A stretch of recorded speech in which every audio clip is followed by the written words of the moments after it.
Greetings, everybody, and welcome back to another installment of the Healing Brothers podcast. I'm one of your co hosts, Brandon Jones, and I'm with the legendary Sam Simmons. Why you do that? You are a legend. I mean, you got to give people their flowers while they're still here, all that good stuff. But the work that you've done in the last, almost 30 years, or is it at 30 years, is paramount. It's important to the community, especially here in the Twin Cities because you have been one of the few people that's really highlighted the truth on what's going on in the community, and people need to understand that. I think that people need to understand Yeah, well, but I don't know about all that other stuff you've been talking. Yeah, that. and my thing about truth is only as good as the person giving it. Mm, Yeah, so because there's many truths, right? sure, absolutely. Some truths are just in the moment. Some truths are in some people's mind, and some truth uh so truth is relative, right? So Right. and one of the things I know that when we start talking about truth is, I got to be real clear about that, Hmm. because my truth has been challenged, and which is fine, but um I know that one thing that will affect truth for real is trauma. Absolutely. Absolutely. Yeah, Trauma makes things true that shouldn't be, but right. for you, given your experience, it's a damn reality that is impacting how you operate within this world. Yeah, and some truths are hard to handle, depending Hmm. on where you are in that spectrum. Um, and I have to keep that in mind when I'm listening to other people telling their truths, right? Because if you listen long enough when people are telling their truths, you got some folks who are stuck in this kind of victim kind of space, right? Hmm. Who need to do some more work in terms of moving past that. You got some folks in this place of truth of lofty, high.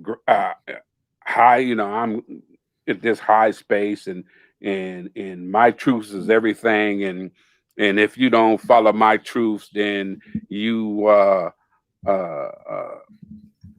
you know then they discount you, right? It's like, are you black enough? Is Sure. that one? It falls in Sure. those areas. What does black enough mean? And if you listen to people who identify black enough or blackness or whatever, you can tell which part of that realm of victim and victor on that line they fall, right? Yeah. So yeah, I have a tendency to go off the deep end on things, but you know, but that whole, what is it? What did you call me a legend or whatever? What was Yeah. that? Legendary. Legendary. Legendary, yeah, Yeah. legendary in your mind, but we might have to question that. So I guess I should get off of my craziness as I do weekly. So what's our topic today? Our topic today is discussing Black men's trauma. This podcast was created kind of as a dovetail from the conference that is done every year that focuses, it's more specific on Black men's trauma, but it really is looking at empowering the community overall. And we know we can't do that without being very specific at where Black men's issues lie. And this podcast is an offshoot of that. And it's important because we haven't really touched on it directly just yet, but we're going to talk directly about Black men's trauma today. And one of the things I want to make clear, because I remember when I first uh, started really talking really specifically around black male trauma. I've been talking about trauma from a chronic pain standpoint over 30 years ago, and kind of worked my way up to where we're at now. So there's been an evolution, and I look back on old videos and like, whoa, I done evolved past some of that. Mhm. Uh, but I'm glad I wasn't um, too frightened not to say what I was saying. I would probably clean up a few things, but I did it, right? Hmm. And especially around the black male trauma. What was interesting at the beginning of the conversation about black male trauma, how many folks were offended by even the topic, Mm. Which you is interesting. know, Yeah. and you like offended by the yeah, offended by the topic. And we're not talking about white folks being offended by the topic because they were, like because that meant that you know uh, some of their dirty laundry was going to get exposed that they try to Right. deny every day. Their emotional distance. That dissonance they do. You know, and that lack of that privilege of I shouldn't be made uncomfortable by you darkies privilege. But that's a given. That a lot of times for me that's the easy part. But it was the difficulty for people in the community to really look at that concept. I mean, I knew it was difficult, but I didn't realize to what extent. You Hmm. know, um, and the idea of looking at black male trauma from a leadership standpoint for some of the leaders was if we looked at black male trauma for somehow that was going to make black men less. It's Right. like, it's like, what you mean? We resilient people. I didn't say nothing about no resiliency. I'm just saying black men suffer. And Mm. I don't think that comes to the foreground when we're talking about the issues in the black community. When we're talking Right. about the issue of black community, if we're not talking about white supremacy or white racist institutions, the next thing that usually used to come up was what black men wasn't doing. Right, Right. man. Black men ain't taking care of their babies. Black men want this. Black men, but you don't sound no much different than what white folks were saying, Mm. right? And so there was pushback, but the one pushback, and I tell this story every now and then during the conference, is a African American woman who at the time was doing a lot of great work in the community with women and actually the community as a whole, and still respect her highly. And we ran into each other, and she came up to me and she says, I hear that you're going to do uh, uh, a Black Man Healing Conference. I said, yeah. She said, that's all y'all talk about is black men this, black men that. It's like, what about black women? We hurt too. We got to put up with y'all. And y'all cause us so much pain and trauma. What do you mean, black men trauma? It's like, whoa. Hmm. And this particular woman, what I respected about her, and still do, is she raised two adult males, right? She was she raised them pretty much by herself, right? Hmm. At the time, one was in the NBA, Mm. and another one, I think he was finishing college, but they were both doing very well, and she should be commended with that, right? Right. Now, I'm granted, I bet you along the way, because one of the things about black mamas, if they're not traumatized too bad, one of the things a lot of them do a good job of is surrounding those young black men with black male models, Yeah. Yeah. and that's healthy, right? Because again, even if our black males don't have their fathers around them, there is black males out here. Now the problem is how do you surround them with ones that ain't gonna uh, um, regurgitate their silliness, right? Because wisdom don't always come with age, and I let my young men know that all the time because I know a whole lot of old black men who are still saying the same thing that these young dudes are saying about women, about life. Get mine, get yours. And if you want to stay ignorant, all you gotta do is surround yourself with them old Negroes, right? And it's easy to do. I hate to say it, but it's easy to do, right?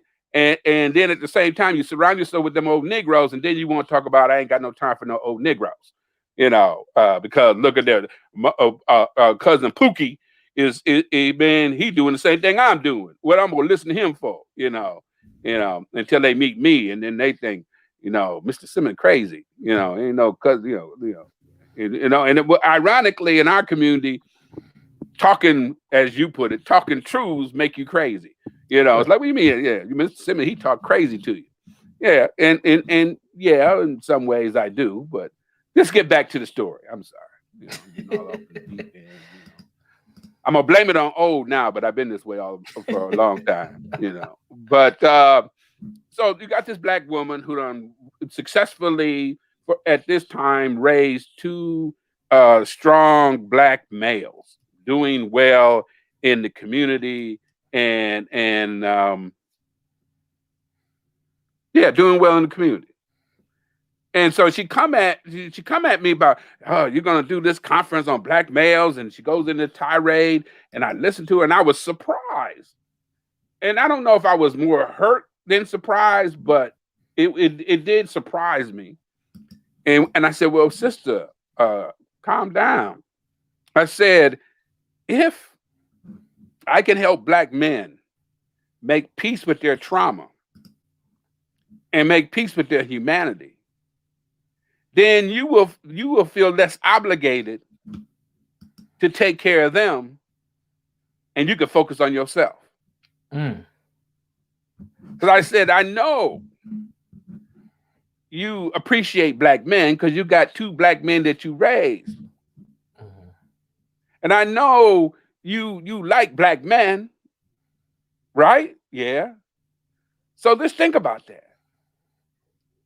Think about not having that burden to look after black men and look and feel responsible for their lives. And they can be responsible for their own, that will give you time to focus on you. Right. And her response was, have a nice conference. And walked off. Oh man. And I don't even know if she ever came to a conference. I don't even, she might have, but I don't even know if she ever came. Right? And it was like, it was almost scary, the concept of going directly directly going after black male trauma.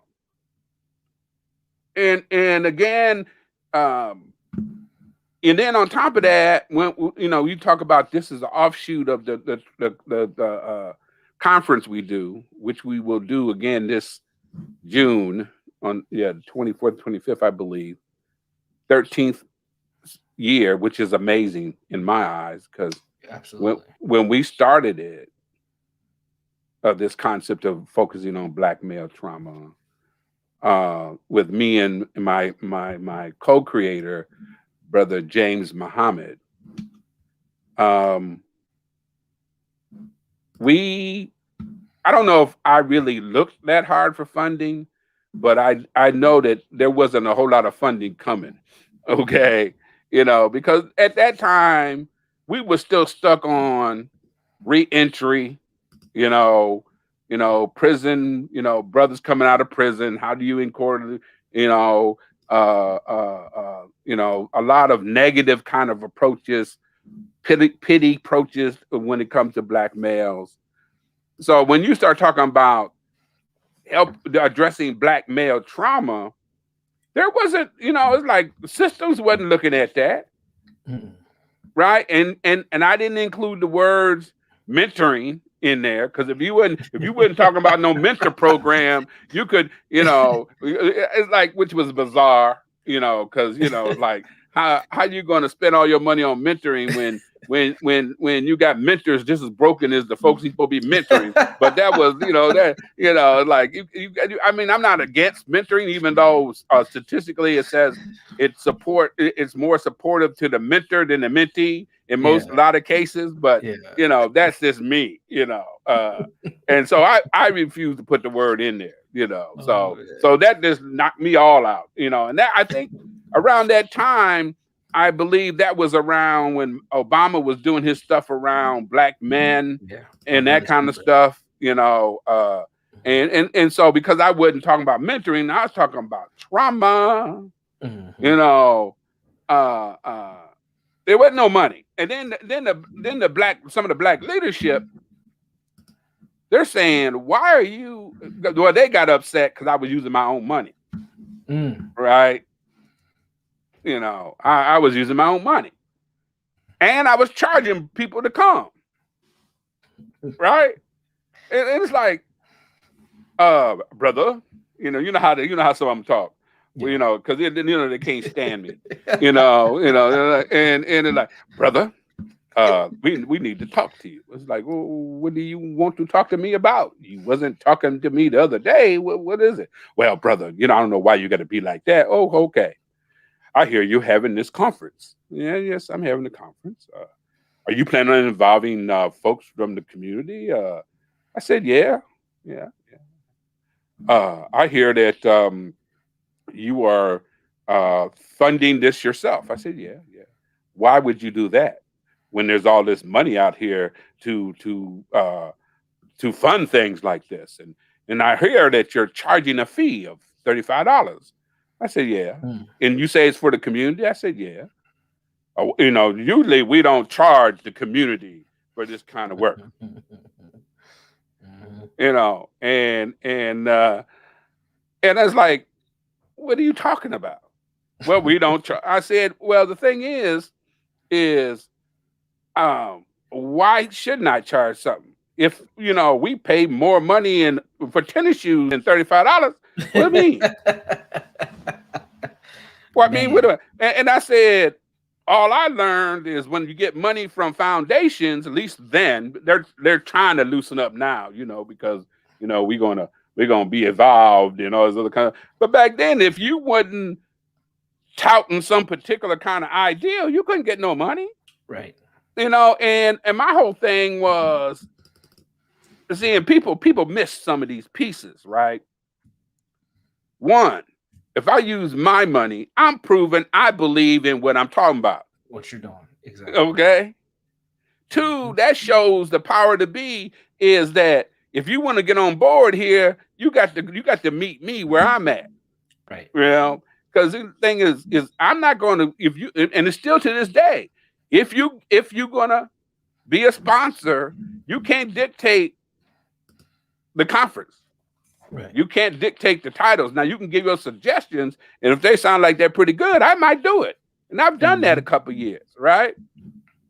But you can't have these strings tied to money, and then don't even tell me about best practices that you done developed out your research when I'm living the best practice every day. Every I've day. been living the Right. best practice over 60 some years, Right. right? So and so the brother was, I mean, and I'm still trying to figure out why you upset about me spending my money and not begging somebody for some money right. And what you and, believe and in. which I believe in, right? And and he finally came true. It's like what we're seeing now with some of these crazy politicians. One minute right. we don't want to vote for something, but we want to take credit for stuff at the same time. Well, brother, you're making it hard for everybody else. That was the key. He didn't care nothing Mhm. about what I was doing. Right. He didn't care about what the topic was. He was more concerned about himself. Hmm.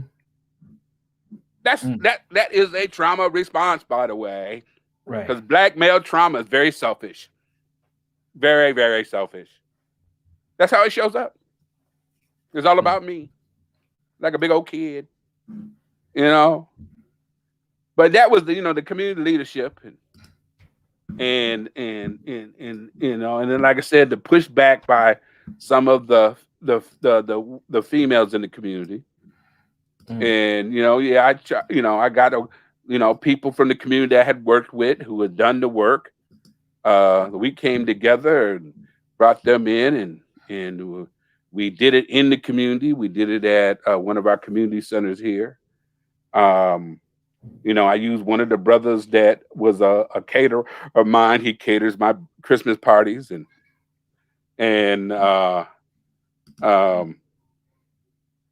and so I brought people who we don't talk about in the community together, not the usual suspects, Right. the self-proclaimed leadership of the suspect. And again, this is not I hating. If you don't fit, don't if you don't fit, get out the shit. Don't if you don't Yeah. fit, because the thing is well, what he talking about? No. If you don't fit what I'm saying, don't say nothing to me. Right. Because you shouldn't have to say nothing to me if you don't fit what I'm saying. Yeah. Right? Mm. You don't have to. Right. Again, another one of them trauma responses within the Black community, self-proclaimed leadership and automatic respect. Somebody's supposed to automatically respect you because you can't feel it in yourself. Mm. You got to respect me, brother. I'm a prominent person. No, man, no. Young people prove that to me. My daughter proved that to me. She said, like, Daddy, I can't show somebody respect who don't show me none. Yep. I don't care how doggone old they are. I know that old school stuff is, show respect to your elders. But how you gonna show respect to an elder that don't show no respect to themselves? Mm. See that every day. And so that old school stuff is fine. But yeah, she broke it down on me, and I had to, I felt it was a little peanut with that. She got the record that does, and like, it was like, the kid's right, but you can't hear that amongst your trauma, right? Especially Black male trauma. We can't hear a whole lot of stuff because again, it's all about me. It's that selfishness. Even the crazy stuff we even do to ourselves is the selfishness. We just can't hear it, and then not to stay focused on just the conference, but the piece of charging $35. I invested my money, rented the space. Like I said, it was local organization. Paid them. The sad part is I paid them with their ass, which was more than what the white folks charge me now. And I ain't got no problem paying more for Black. I ain't got no problem paying more for community.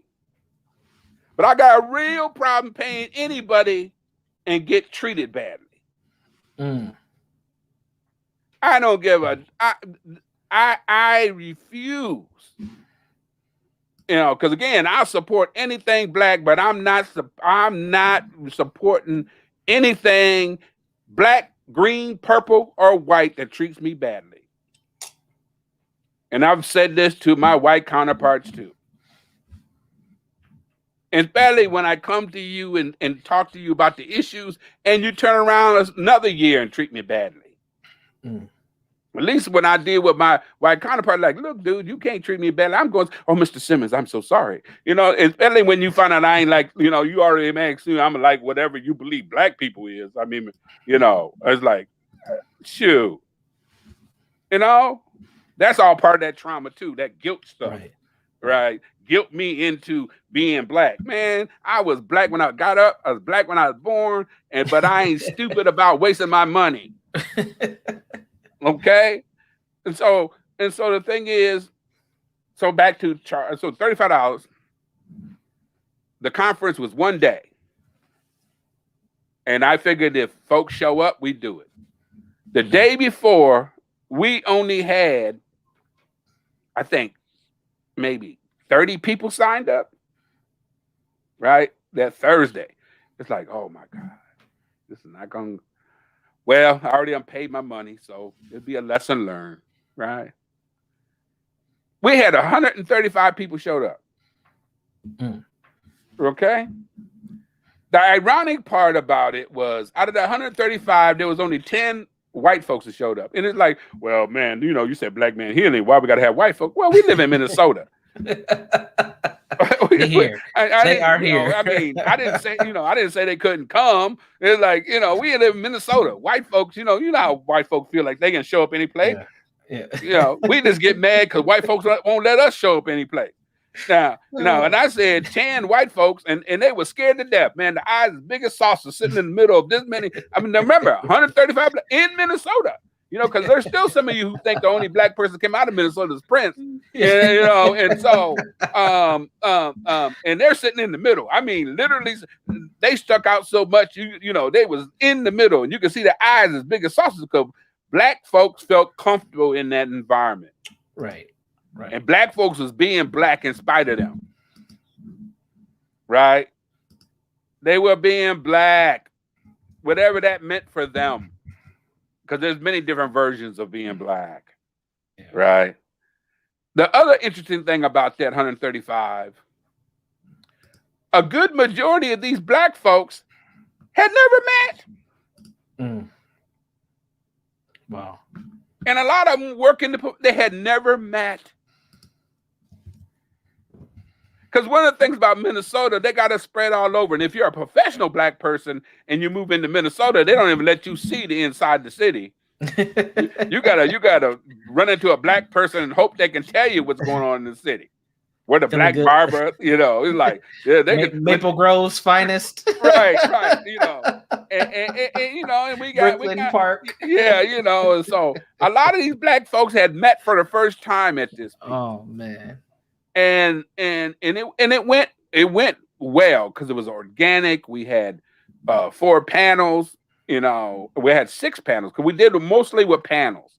And we realized that gave more voices because we know that there's multiple voices around the black community. We did it around, we did around religion, we did around education. I had young black professionals who are now the middle. I mean, I'm so proud of so many of them young black folks who came in, young voices who were like in their early 20s, who because they trusted me, they showed up. And they gave their piece. And again, and I didn't always agree with everything they were saying, but they were proud of what they were saying, and it was their truth. And then the other thing is, none of the so-called community leaders showed up. And although one who eventually called himself a community leader showed up, and walked in and talked about and tried to interrupt the event, talking about how you gonna have an event like this and not have the community leaders. They didn't pay. And I said, I pay for this space. So you got to go. No, I'm part of the community. I ain't no, you got to go. You ain't paid to be in here. I rented this space. And this person thought he had the right because he doesn't claim himself to be a community leader in that part of town that he could stay. Well, he learned that wasn't true. It was done non-violently, but convincingly. Okay? But this the audacity. I spend my money, I'm supposed to be intimidated by you? Right.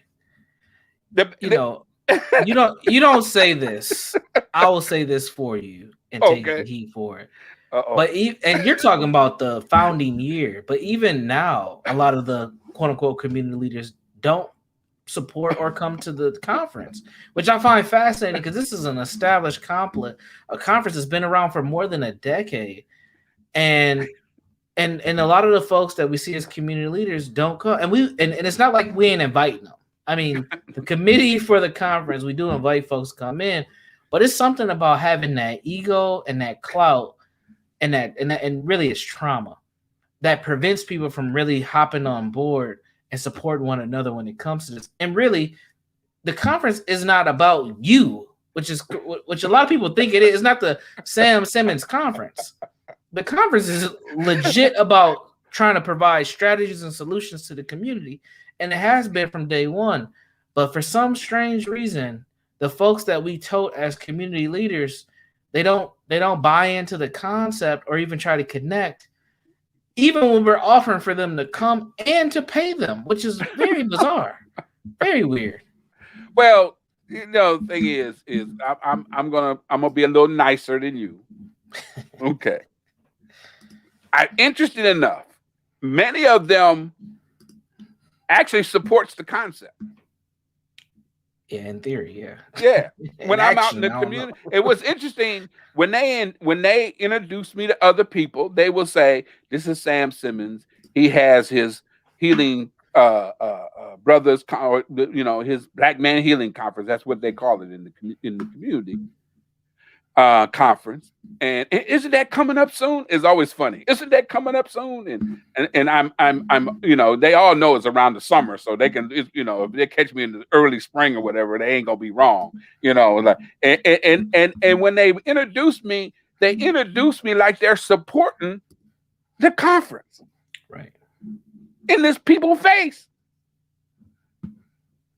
It's like, and I let them do it, because that's how I learned how to deal with my trauma. Because see, we get triggered, right? Mm-hmm. Yep. And if I allow my triggers to go off like they used to when I was younger, oh, I'd call them out right there in the restaurant. Like, Negro, you don't even come to my conference. Why are you even talking about it? Right? No, I let them have it. Right? I let them be there. But you can see in their face that they're shocked that I let that happen. Right. But I learned that if you are secure in yourself, that in the big picture you come out better. Because see, if I snap on that person with the emotions I got going on through me at the time, that person who they're talking to, what do they remember?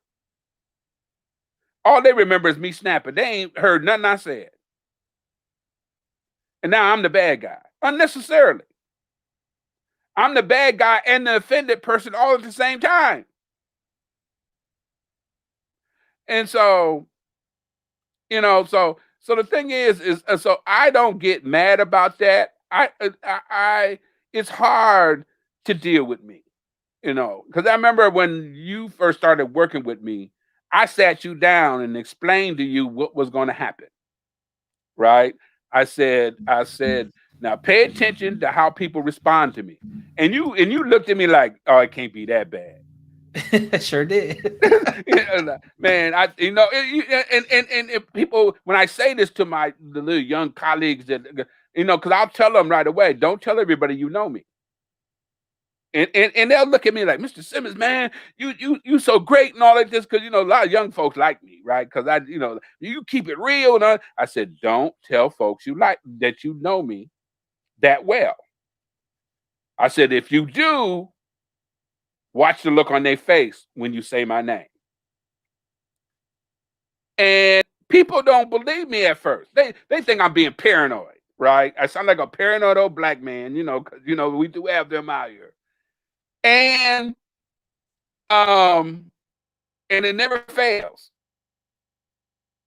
You come back, and when you started seeing this, what did you say to me when you came back when you started seeing that? I was in shock first because I'm like, man, like I didn't think it was that bad, but you see how people operate it to the point where if we did not have that conversation and understanding, it could have led into issues in our dynamic. Right. Because for both of us to do historical trauma trainings and things of that nature, people would bypass you and come to me because I was younger and easier to deal with than you were, which is bizarre because I would charge them more than what you would charge them, and in some instances, and they knew that. And it's like, but the fact that they were intimidated by you just being straightforward and blunt, they would pay a higher price or avoid you to deal with you, which was crazy to me. And I think that also shows how when black men are affirming and when we do utilize our masculinity to just be who we are and defend ourselves, that people will take a step back and to keep a distance from you, which is crazy. And you know what, Sam? I tell you this all the time. One of the things that it bothers me to a point where I had to like almost defend you in these spaces sometimes is they'll say things like, "Oh, how's Sam doing?" And I'm like, "Sam's doing well, but you know how he can be." And then I'm always like, "What does that mean? Like, what how he can be? Like, what are we saying, man? Like, stop trying to attack this man for just being who he is." But that's how people are all the time. Yeah, it's crazy, man. Yeah, But I've seen it. I've seen it. I've had conversations, with people who know us well, both of us, like Sasha. We can uh, have more thorough conversations about it. But uh, a lot of folks, man, they just be like, they're just so intimidated by a black man who just doesn't mind defending himself and being who he is and letting the chips fall where they may and putting the responsibility back on you to figure out how to respond. Most people are used to black men kind of cowering and making ourselves small to fit into a space or to a dynamic or go the other extreme. And and again, blowing up. it's extreme where we just snap on everybody, right? And that's all part of how the trauma shows up. And Right. we done spend a little bit more time than I wanted to on the conference thing, but I think it gives some foundation about where the question was, if we're going to really deal with issues in our community, down to disparities, down to domestic violence, down to children being in safe spaces, we have to involve black men, and you can't involve black men in this conversation while not dealing with them as a whole person. And part of being human is having trauma. And so you're gonna deal with me only from the standpoint that I'm supposed to be strong and I'm supposed to know what you do, and I'm supposed to be there, and I'm supposed to live in your life like you think white men do, the head of the house and all this, the protector and all this, when everything in our society is to break that down, right? And all my experiences didn't even include that historically. And then you want me to be in space, but you don't want me to bring all of me. And when I don't bring all of me, it don't look good. And part of bringing all of me, at least part of bringing all of me that you want me to bring all of me, but you don't want me to bring my trauma. My trauma is part of who I am too, right? And so now I work real hard to deny my trauma and try to be strong when it's unnecessary, right? Turn down help, like, trying to imitate white male patriarchy, right? We say we don't like white males, and or we don't, white males are trying to take advantage of, then we mess around and imitate white males. Then we're gonna imitate white males, white male patriarchy, in terms of what is always trying to keep us down. Now we're gonna try to be twice as strong as white male. And then we talk about, well, I got to take care of my family any means necessary. So we done made it okay to do to get some of that street money instead of putting some effort. So I'm not opposed to somebody making some quick money to feed their family, but getting some quick money to feed your family versus getting quick money to buy Escalade is two different things to me. When that Escalade money could have went to you getting the education while you in the street. So the thing is you want everything you say you see on TV, but you don't want to put the time and patience in. That's a trauma response.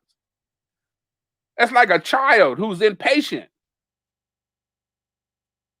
And then when you don't hear things right the way you want to hear them out of black females, when black females say, "Look, I got to get it on my own. I spent my mama and my grandmama, my great grandma have spent time trying to save your life, and at the same time they've been trying to save your life. You hit them in the eye when you get drunk, and then want to say I'm sorry later." And that's not everybody. So again, all of you who are getting your little, ants in your drawers, and man, you hating on black men. Nah, man, it ain't no accident that, what is it, almost for women between, what is it, 18 to 34? Is it 1834? One of the number one killers of them is partner Intimate trauma. partner violence. Yep. Yes, Intimate partner violence. Yeah. two things can be true at the same time. Hmm. Does the system deal with us inappropriately? I mean, we're talking about uh, uh, in terms of systems and how they disproportionately deal with us. That's part of that trauma that contributes to the trauma. When you deal with a people only from an accountability standpoint without compassion, all you do is reinforce their trauma. For all of you who sneaking in, listen, who are part of the system, you're just reinforcing their trauma. Because the thing is all, ain't nothing I can do right, because you're gonna hold me accountable. All you think about with me is punishment. not compassion, not love, but punishment, right? And then when people look at that, and all you do when you deal with black men is punish them or shoot them or kill them, all you do is re-fortify with the good-natured white folks that there must be something violent about them, because why would they do them that way? So you make a vicious cycle, all you folks from the outside looking in. Okay? You re-fortify that black male's trauma. What use of me trying to do the right thing when even doing the right thing don't keep me alive? And then you got a community that won't let me deal with my trauma, deal with my pain. And when I go out to deal with my pain, you harass me for going to get help. But when I come out the joint, you have a party. Tell me what's wrong with that? Man. So the thing is I am so glad. I am so glad that somewhere along the line I figured it out. And the interesting thing that who helped me figure out was a white dude. Who probably just kept it real. And that was it. Yeah, because I'll never forget that dude, man. Dr. Bob Hardy. He said, "Man, I'm from Detroit. I'm poor white trash, man. I ain't got no reason to lie to you. Look, you better than this. You can do this, right?"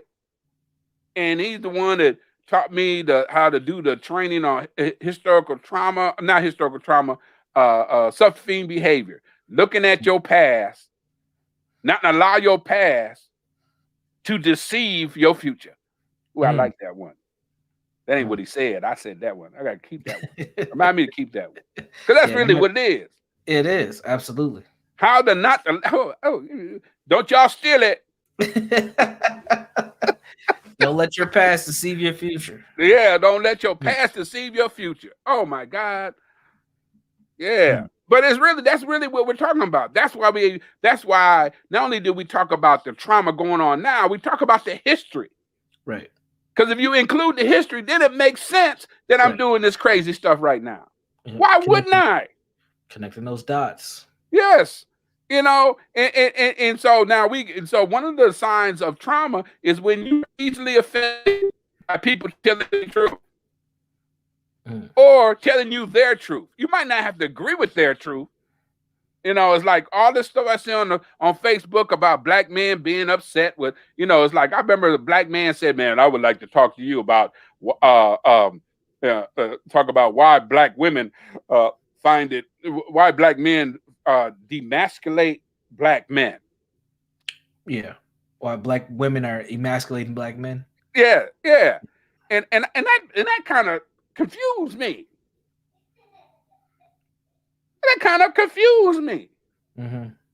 It's like, I ain't had no black woman demasculate me unless I let her. Right.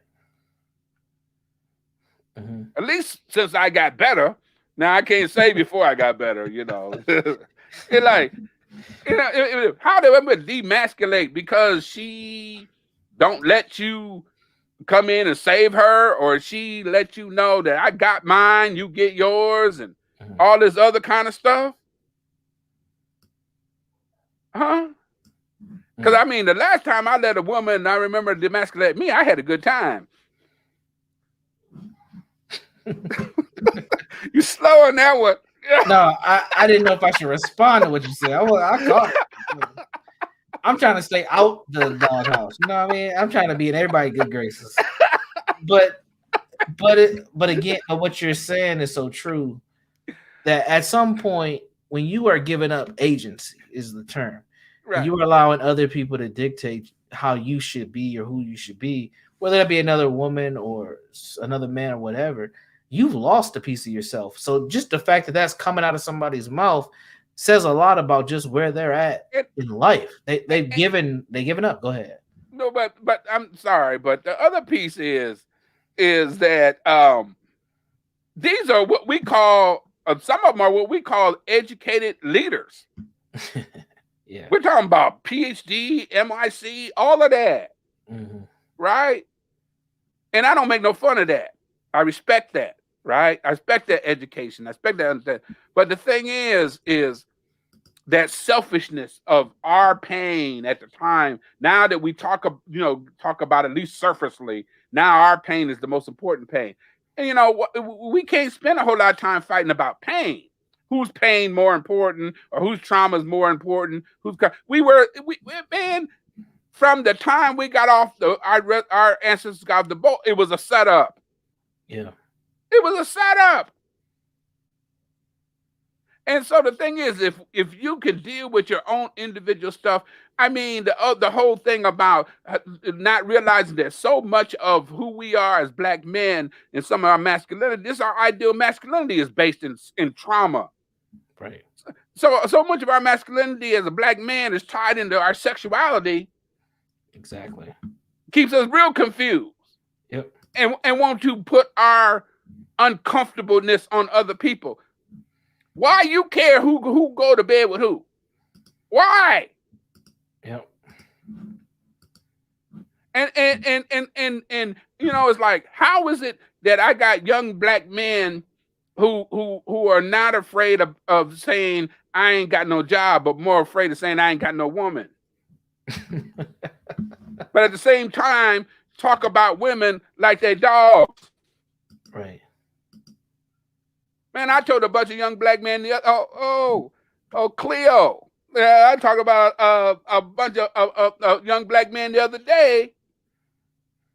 I said, some of you don't even like women, but you like going to bed with them, but you don't even like them. Right. You want to talk about silence. Man, you can hear a rat piss on cotton. I mean, because they didn't know how to respond to that. Because sometimes when I say that to young Black men, they start talking about, you trying to call us gay. It's like, man, what would you mean? Yeah. Where you going there? What's so intimidating? What you talking about? Yeah. And see, that's that whole thing about two things could be true at the same time. Two things. Absolutely. Because the thing is, and then one young man, and it's always the thing about my group that is so lovely. When you least expect it, the dude who you think ain't paying no damn attention, come all out the clear blue, and he says, "You're talking about some of us, the anger and pain we have in dealing with our moms, huh?" Yeah. Mm. Mm-hmm. And one dude said, yeah, I don't trust no woman. Mm-hmm. A woman killed my daddy. Mm. And he said, I've watched how my mom has treated men over the years. I don't trust no woman. Mm. And then the conversation just went there. And it wasn't about blaming, it's about that trauma. Because the thing in our community and the difficulty is the importance of Black women holding the being there, right? Holding the community together. They don't get the opportunity of not being there, right? Right. There's a plus and minus to that. Right. You get both loved and blamed for everything at the same time. Mm. Right? And so when we start getting into these white folks conversations about single parentage, we need to talk about the deep issues, because there is issues.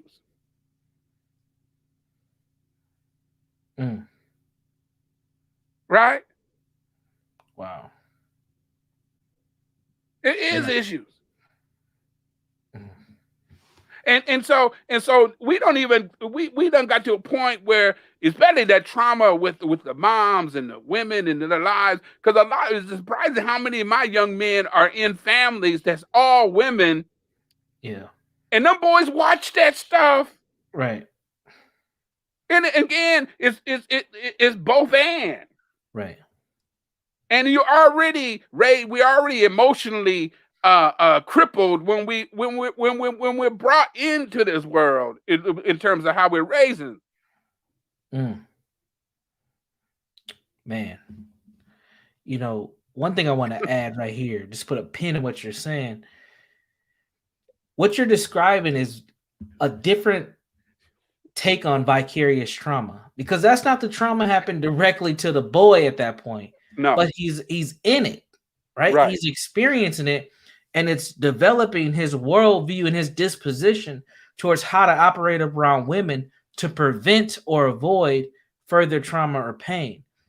And when we talk, so when we hear things, because I hear this all the time in this social media space, oh, you don't want to date a black woman because you hate women, or you had an experience with your mom, or you just hate black women. That's why you feel that way about who should have control, or how to have boundaries in relationships. I hear all this stuff all the time in social media spaces, but a lot of times it's just the environments that we've been in that influence how we feel like we should act as men to avoid trauma, which unfortunately creates more trauma, which is kind of right. twisted. And It's and crazy. and not only and not only create more trauma for you, it creates more trauma for these babies we have in this trauma environment, Exactly. right? All they know. And so the thing is, and then on top of that, when our trauma is associated with somebody for with the mothers in our lives, and then we have this other piece where we have this trauma about men not being in the community, right? And we rather have it all or nothing. We can't deal with both ends, Right. right? And that's a trauma response to me, right? Absolutely. Because a healthy parent can raise a healthy child. Right. Right. Okay. Hmm. And so and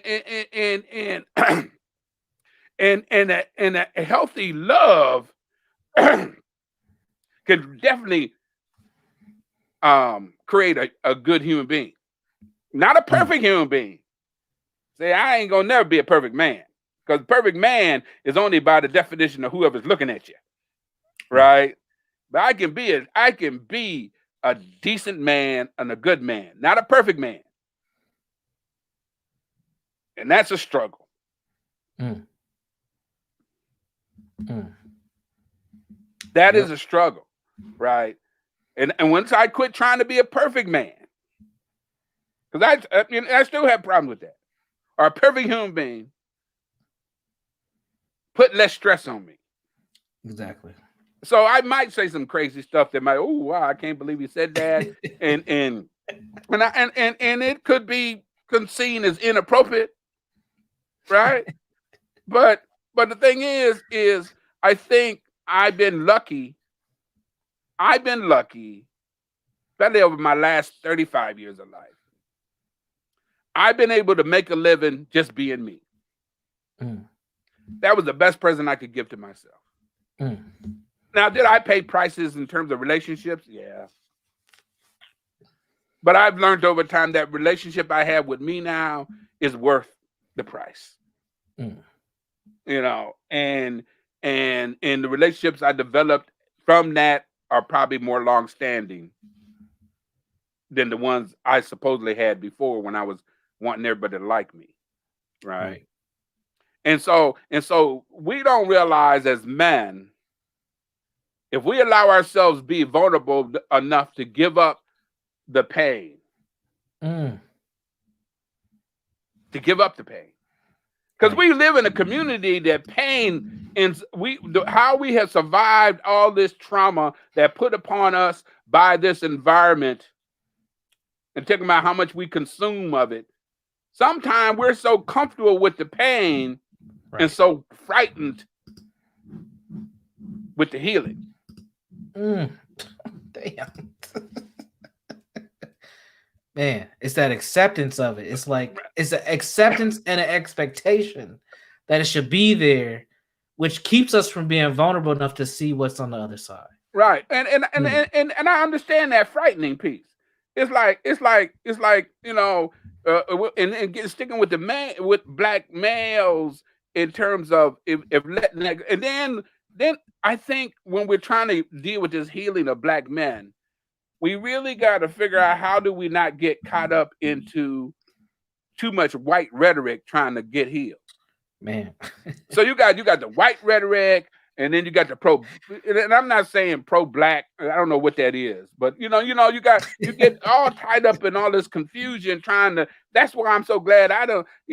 I ain't trying to make too many people happy. That's not my goal. Right.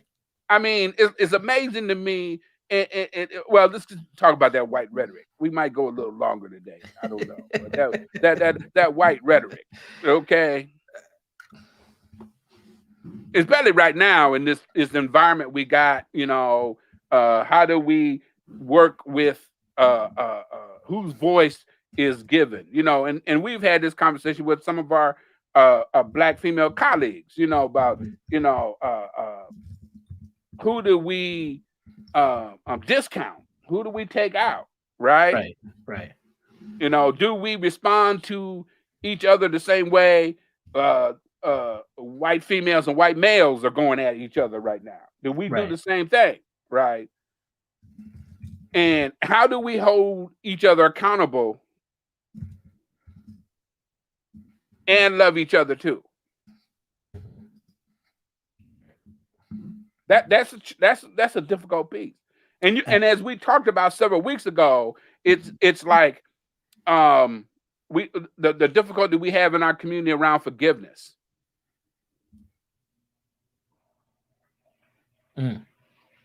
Yeah, forgiveness is hard. Yeah, especially when you got to forgive yourself. I mean, right. One of the things I learned from you years ago was when we were doing groups. It's back in like 2010, 2011. And on the forgiveness section of the curriculum, like one day, I think you just went off script and you asked a question: is it harder to forgive yourself or someone else? And that question, man, I mean, it like messed them dudes up. They could not really comprehend either one, but it created good dialogue. And I always pose that question with folks, whether it's in an individual counseling context or a group context. When forgiveness comes up, I ask that question: is it harder to forgive yourself or someone else? And people really struggle with that. They really do. Yeah. Oh, absolutely. And it is these simple questions that you pose to them. And the reason I pose those kind of questions is because that's where they get the real answer from. Yeah. Yep. That's where they get the real answer from, right? It's like when people start talking about what's going on with them and why they can't stop doing the behavior they're doing, right? Like if you ask somebody, what would be the worst thing would happen if you stop being violent? They'll pause. Because that's what that past, right? How that past infects your future, right? Not dealing with that past trauma and pain, right? And I've seen some of the toughest, scariest people, because I dealt with some clients that scared the shit out of me, right? It's like, I mean, really some tough folks. And I've asked them that question: what is the worst thing going to happen if you stop being violent? Or the worst thing going to happen if you allow somebody to love you? And they will start crying when they let it absorb. And by this time they got some comfort with me. And the tears and where they regret almost back to the time they were wounded.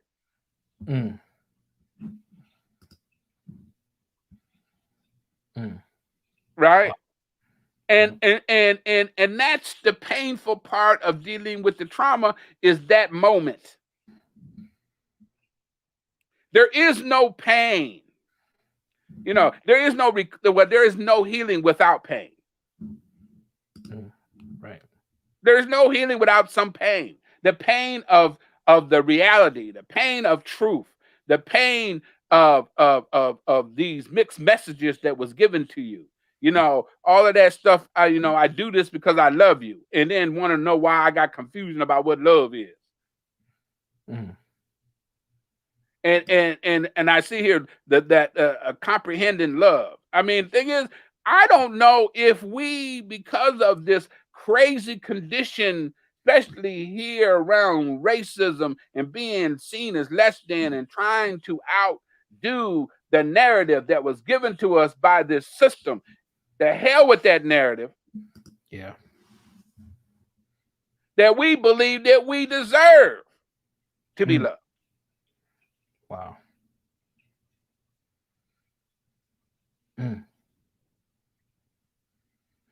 And so and so the thing is if we can't get to a point where we deserve to be loved, how do we even? I have, the thing is, I when I talk about children, and my work is really, bottom line is about children, right?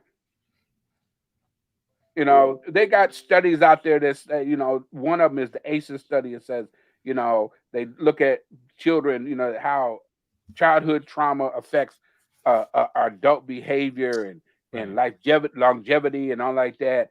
And when I don't do as many ACEs trainings as I used to, and when I say to the audience, do you know that every child born today, every child around the world, or even just this country, was treated and loved how they deserve?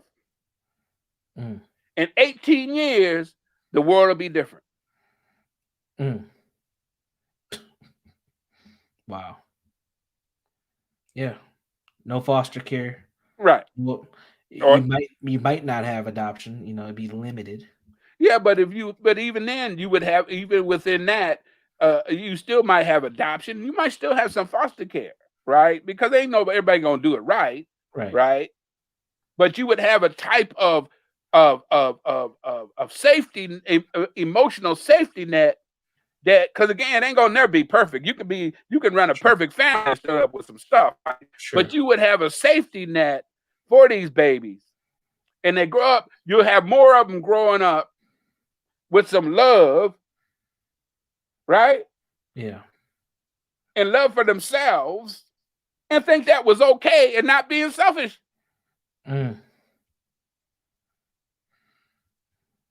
Yeah, self-love isn't selfish. Right. And so the thing is if we can get into, focusing on brothers, disrespecting women, you got these groups that, talking about brothers saving women, and you having these speeches. Man, my whole thing is, how do I teach you how to save yourself first? Because that lasts longer. I know it ain't in my best interest to disrespect myself by disrespecting women, or disrespecting their humanity.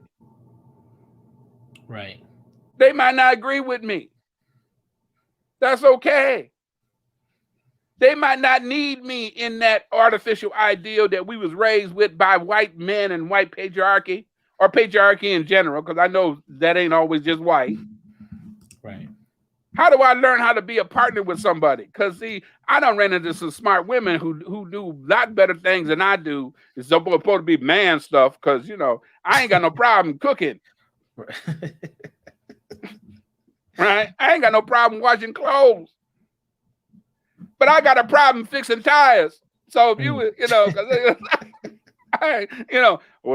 I was in a relationship once, and the girlfriend had called me about a flat tire, and it's like, why are you calling me? I got a flat tire.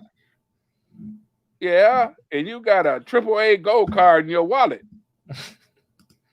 Why I got to use that? Ain't you a man? Whoa. Slow your roll, girlfriend. I gave you a AAA gold card because I don't fix my tire. Now, how about you call AAA, get them to fix your tire, and we'll talk about this when you get home. Now, lo and behold, we know that we ain't in that relationship with that person no more. But but the thing is that whole getting caught up in that stuff. Yeah. So I don't know. Maybe this is one of them longer conversations we got to have. I think we can revisit it, and I think because there's more to unpack when it comes to black male trauma. I think today we covered how trauma gets in the way of leadership, how vulnerability gets in the way of us actually healing and dealing with the things that we need to deal with. And where does the element of forgiveness come in play with all this? And I think those are all important pieces to discuss, especially as we talk about, trying to advance the community in a place where it's just better, it's healthier, and And then men have to be a part of it. Go ahead. the other piece on how that ties into our sexuality as well. Oh yeah. Yeah, our Oh yeah. trauma shows up in there because Heavy. so much of our manhood, starting from slavery, is tied in our sexuality. Yep. You know, Sadly. you know, and which runs into how we relate to women in our lives, relate to ourselves. You know, and because one of the things we didn't touch on in terms of male trauma, we when we talk about young men being sexually assaulted when they're young boys, the first thing we go to is start talking about older adult males, Yeah. because of our, Thoughts. some people, Mhm. homophobe. We ain't no more homophobic. No, but why do we go there when we get black men, young black men, especially these younger generation? It is surprising to me how many of them, and it shouldn't be, were sexually assaulted by older women. And Yeah. when they went to older men, all they got was how you hung. Yeah. Why she want you and not me? It becomes a comparison. Right. Oh, It's you like, did good, it's little like, man. Like, yeah, did you because did you like tear that down? yeah, I It's remember like I had a what? client that came to me and I asked her, "What did your probation officer send you to me?" She said that she thought you could help me. I said, wait. I said, well, tell me about yourself. And he said, I'm a hoe. I said, what's that all about? He said, man, I've been having sex since I've been 12. I said, well, Mm, tell me about that. And he told me about this 26-year-old woman, next door neighbor, having sex with him at 12. And I said, so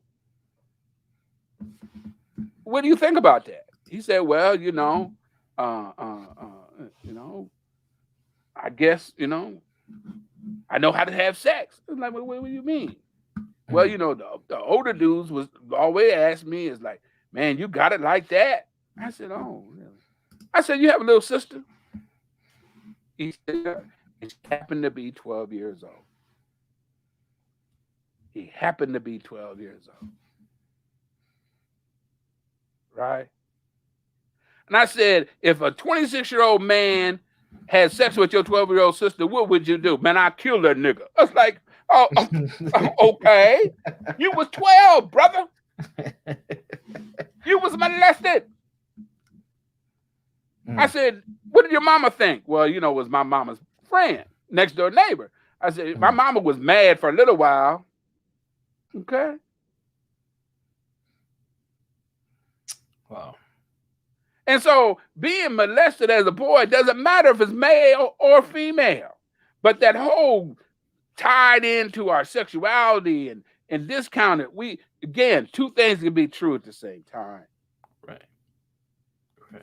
Because the other piece is when you tie so much of my manhood in my sexuality, I will mess around and do stuff that I find that is inappropriate at a young age. Now, this young man, 25 years old, got 5 kids. Mm, And studies have shown kids who've been molested, especially boys, will pregnate more women. I'm not sure why that. I got some idea why that is. mm. Probably to validate their manhood or whatever. That's interesting. Which is, like you said, there's so many different pieces that we done touched on that could be separated out of this, and we will Mm, do that over the next few weeks. So, I could absolutely. go on for a minute, and I appreciate folks sticking in there. We got it's we got some new faces, some old faces. Yeah, in the comments. Yeah. Yeah, from some folks that I ain't heard from a while, but I appreciate that, and we'll be back next week. Any last words, young brother? Man, it was a packed show. I felt like I was in church for a minute there. Not that you was preaching in a forum, but you was just taking me to places of deep thought, which I appreciate. But yeah, it was another great installment of the Healing Brothers podcast. We will be back next Sunday, 3 p.m. Central Time. Make sure if you haven't checked out previous episodes, go to the YouTube channel. Just type in Healing Brothers podcast, and you should be able to find us on YouTube. Subscribe to the YouTube channel, and if you found something constructive in this conversation, please be sure to share it. Thank you. Peace out, y'all. Take care.